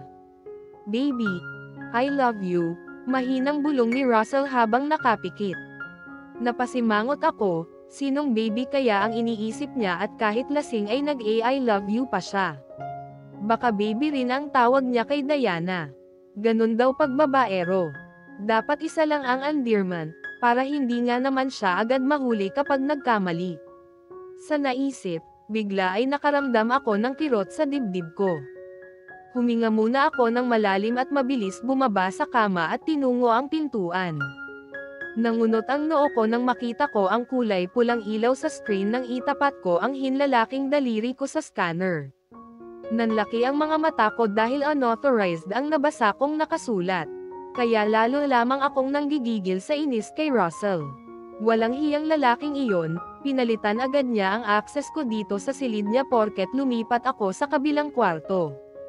Galit na bumalik ako sa gilid ng kama at malakas na hinampes gamit ang kanang kamay ko sa balikat si Russell. Hindi man lang siya nagising kahit panay ang yugyug ko sa braso niya, para magising siya at buksan ang pintuan nang makalabas na ako dito sa silid niya. "Russell, gising." Malakas na sabi ko pero umungol lang siya. Kahit yata umiyak ako at maglupasay sa sahig, mukhang hindi madyay gising si Russell. Lasing na lasing siya at naghihilik pa. Frustrated na naipadyak ko na lang ang isa kong paa, inis na inis ako, pero kahit panay ang salita ko, hindi man lang nagising ang lalaking hinampes ko ulit sa braso. Nang hina na napaupo ako sa gilid ng kama, habang nag-iisip kung paano makakalabas dito sa silid ni Russell. Naiinis ang kalooban ko, noong nainalisan agad niya ako ng access para mabuksan ang pintuan, kaya hindi ko ito mabuksan. Tinapunan ko ng masamang tingin si Russell bago tumayo at muling naglakad palapit sa pintuan. Huminga muna ako ng malalim at kinalma ang sarili. Muling sinubukan kong gamitin ang fingerprint ko, pero access denied ang nabasa kong nag-registered sa screen, kasabay ng malakas na tunog at pulang X na nakita mismo ng mga mata ko. Ibig sabihin, wala talaga akong pag-asa na makalabas dito hanggat hindi nagigising si Russell. Mabigat ang paa na bumalik ako sa gilid ng kama, pero tulog na tulog talaga siya. Hindi nga sinasagot ang tawag sa cellphone niyang nakapatong sa tabi ng lampshade kahit ilang ulit itong nagri-ring. Dahil nakita ko ang pangalan ni Diana na siyang tumatawag kay Russell, kaya sinagot ko ang tawag ng babaeng iyon, pero minabuti kong huwag magsalita, dahil gusto kong marinig kung ano ang sasabihin niya. "Where are you? It's time for breakfast. I made a delicious cereal for you." Naiirita ako habang nakikinig sa mga sinasabi ni Diana. Obviously, pa-cute at sweet siya kay Russell, bagay na hindi ko ginawa sa lalaking pinagmamasdan ko kahit minsan. Basta ko na lang pinutol ang tawag at hindi sinagot nang muling nagring ang cellphone ni Russell. Ganito pala siya landiin ng babaeng iyon kaya nabuntis niya agad. Dahil wala naman akong ibang option kung hindi ang manatili dito sa silid ni Russell kaya umupo na lang ako sa sofa at binuksan ang TV. Sobrang bored ang pakiramdam ko. Lalo na wala naman akong nagustuhan sa kahit anong Chanel na pinanood ko. Puro pang umagang balita at ilang English na movies lamang ang pinagpilian ko, pero nagsawa rin ako. Nahiga na lang ako sa sofa at niyakap ang maliit na unan. Nagsasawa na rin akong matulog, pero wala naman akong ibang magawa. Dilat ang mga mata na nakatutok ang paningin ko sa kisame. Habang paulit-ulit na nag-iisip ng kung ano ba ang dapat kong gawin hanggang nagsawa at napagod ako kaya pumikit na lamang ako. Ang bagal ng bawat minutong lumipas, pero nakatulog pala ako. Nagulat pa ako nang magising akong nakahiga na ako sa ibabaw ng kama at katabi na si Russell na nakayakap pa ang kanang braso sa akin. Kunot ang noo na bumaling ako sa kanya at tinapunan ko siya ng nag-aakusang tingin. Sigurado kasi akong sa sofa ako nakatulog kanina, pero hindi man lang ako nagising kanina nang buhati ni Russell at dinala dito sa ibabaw ng kama. Nakapikit si Russell at mukhang tulog pa. Hindi ko na kayang matulog dahil puro ganito lang naman ang ginawa ko simula kahapon, kaya ang gaan ng pakiramdam ko sa ulo ko. Akmang aalisin ko sana ang braso ni Russell sa bewang ko. Pero mas humigpit pa ang pagkakayakap sa akin, ibig sabihin lang nito, gising siya, pero nakapikit at nakasiksik pa ang mukha sa leeg ko. Russell, buksan mo ang pintuan, inis na utos ko sa kanya, pero hindi man lang ito sumagot. Napapikit ako at pinipigilan ang sarili na singhalan siya dahil nag-iinit ang ulo ko, pero parang balewala lang sa kanya. Bitawan mo nga ako, ang baho mo. Amoy alak ka, inis na piglas ko, pero parang wala siyang narinig. Galit ka pa ba sa akin? Paos ang tinig at pabulong na tanong ni akin.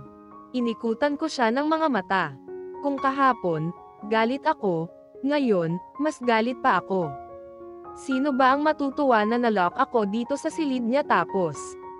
Basta, kumukulo ang dugo ko sa kanya. Bitawan mo ako at buksan mo ang pintuan ng makalabas na ako, matigas na. Utos ko kay Russell. No, maikling sagot niya. Dahilan para manlaki ang mga mata ko. Not unless mag-uusap tayo ng maayos at patatawarin mo na ako, saka ka lang pwedeng lumabas dito. Nalukot ang mukha ko sa narinig kong sagot ni Russell. Ang walang hiyang ito, siya pa ang may ganang bigyan ako ng ganitong rules, samantalang siya ang may kasalanan sa akin. Huwag ka na kasing magalit, promise, wala talaga akong babae. Malambing ang tinig na bulong ni Russell. Pakiramdam ko nanigas ang kalamnan ko, maging ang katawan ko nang maramdaman kong sumayad ang bibig niya sa balat sa leeg ko. Sobrang sensitive ng pakiramdam ko ngayon, kaya ayaw kong dumidikit siya sa akin, lalo na kapag ganitong masyadong intimate ang sitwasyon namin at yakap pa ako dito sa ibabaw ng kama niya.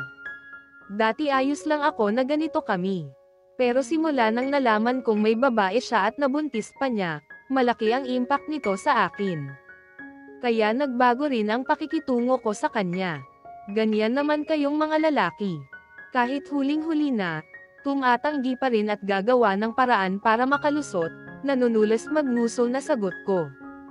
Baby, kahit iharap ko pa sa iyo si Diana, I swear, hindi talaga ako ang ama ng anak niya, sagot ni Russell. Kung ganon sino? Ang kapitbahay mo, ganon. Mainit ang ulo na sagot ko. Umiling si Russell at nagawa pang ngumisi sa akin. Si Patrick ang ama ng anak ni Diana. Inikutan ko siya ng mga mata. Nagawa pang pagbintangan ang kawawa niyang tauhan, kasi alam niyang pagtatakpan siya ng isang iyon at hindi magrereklamo kapag itinuro niya. Lalong nalukot ang mukha ko at bumangon ang inis na nasa dibdib ko. Huwag ka nang magsinungaling pa, Russell. Hindi mo na kailangang gawin iyon. Nagkaanak ka na, huwag mo nang ikaila. Baby, naman. Please maniwala ka sa akin na hindi nga ako ang ama ng anak ni Diana, naninindigan na sagot ni Russell. Bahala ka sa buhay mo, buksan mo na lang ang pintuan nang makalabas na ako dito dahil sinasabi ko sa iyo, Russell, hindi ako naniniwala dyan sa dahilan mo. Huwag ka nang gumamit ng ibang tao para magsinungaling. Akala mo ba, hindi ko malalaman na nagsinungaling ka noon? Sandaling tumigil ako ang humugat ng dalawang magkasunod na buntong hininga. Pakiramdam ko kasi, naninikip ang dibdib ko kaya ayaw ko talaga sa lahat ng confrontation dahil emotionally, talo ako. Baby, walang ganyan. Okay. I am sorry. I really do. From now on, I promise, hindi na ako maglilihim sa iyo, sagot ni Russell. Huwag ka nang magmaang-maanggan pa, Russell. Alam ko kapag nagsisinungaling ka. Gaya kung paano mo sinabi na inutusan ka ni Vigor na pumunta sa isang klinik, tapos bumalik ka sa hospital, kahit hindi naman totoo. Sinong may sabi sa iyo niyan? Nagangat ng mukha na tanong ni Russell sa akin. Si Vigor, tinanong ko siya kanina.